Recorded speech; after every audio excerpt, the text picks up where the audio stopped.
다니엘서 전반부에서 이스라엘 멸망 이후 세계의 역사를 보여주었다면 7장부터는 세상 역사를 다루시는 하나님의 그 통치와 그리고 궁극적으로 세워지는 하나님의 나라에 대한 말씀입니다.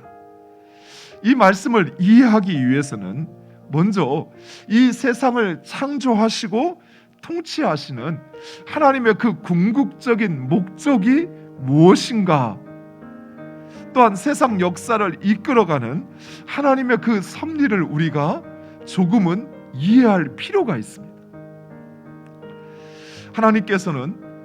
하나님께서 다스리시는 하나님의 나라를 세우고자 이 세상을 창조하셨습니다.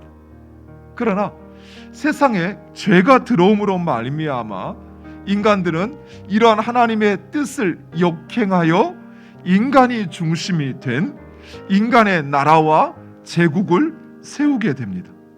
그러나 하나님은 본질적으로 이 우주의 창조주이시오 그리고 주관자이시기에 세상의 역사와 통치는 오직 그 하나님의 주권 아래 있다는 사실입니다. 하나님께서는 오히려 하나님의 말씀에 불순종한 이스라엘 백성들을 온 세계에 흩으심으로써 하나님께서 온 세계 가운데 구원하시기로 작정한 그들에게 구원의 복음을 전해지게 하시고 그리고 그들을 통해서 온 세계 민족 가운데 하나님이 택하신 자들을 통해서 바로 그 하나님의 나라를 이루어 가시는 하나님의 통치, 그 하나님의 구원의 계획을 더 크고 원대한 계획을 이루어 가시는 것입니다. 사랑하는 성도 여러분, 여기에 우리가 또 한 가지 중요한 사실, 이것을 잊지 말아야 될 게 있습니다. 우리는 하나님의 나라 하면 죽어서 가는 저 세상에 있는 나라로만 생각을 해요. 그러나 하나님의 나라는 세 가지의 요소가 있습니다. 첫 번째는 우리가 생각하는 것처럼 그런 영역과 장소가 있어요. 그러나 그 영역과 장소는 단순히 전라북도냐 경상도냐 어느 그렇게 구분되어지는 것이 아니라 이어지는 두 가지 요소가 있어야 돼요. 그 첫 번째는 바로 하나님의 통치가 이루어지는 영역이냐라고 하는 것입니다. 그것이 아무리 좋은 곳이라도, 금과 보석으로 치장된 곳이라 할지라도 그곳에 하나님의 통치가 이루어지지 않고 그저 힘 있는 사람이 자기의 뜻대로 행하는 곳이라면 그곳은 하나님의 나라가 아닙니다.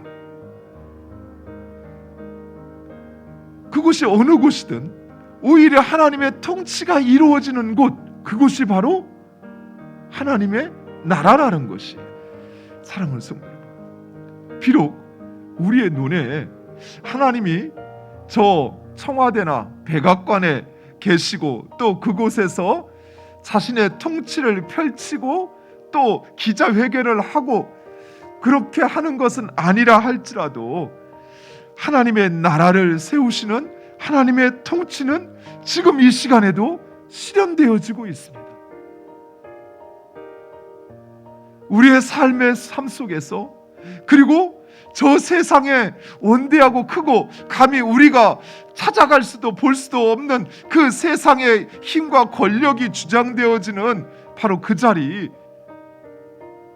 사랑하는 성도, 다니엘이 총리가 되었을 때만 하나님께서 다니엘을 중심으로 역사를 끌어가신 것이 아니에요.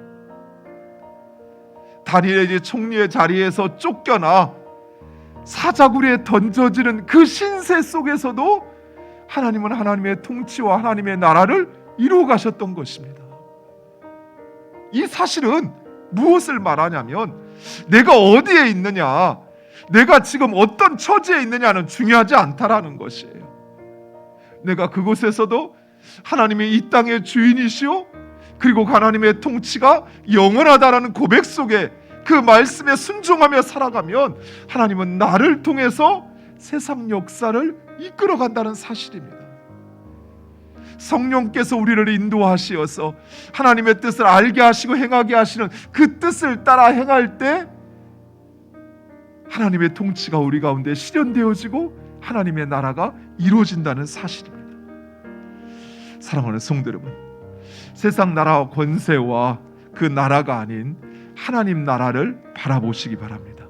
그리고 우리의 소망을 하나님 나라에 두시고 그 하나님 나라의 백성으로 살아가는 여러분 되시기를 간절히 축원드립니다.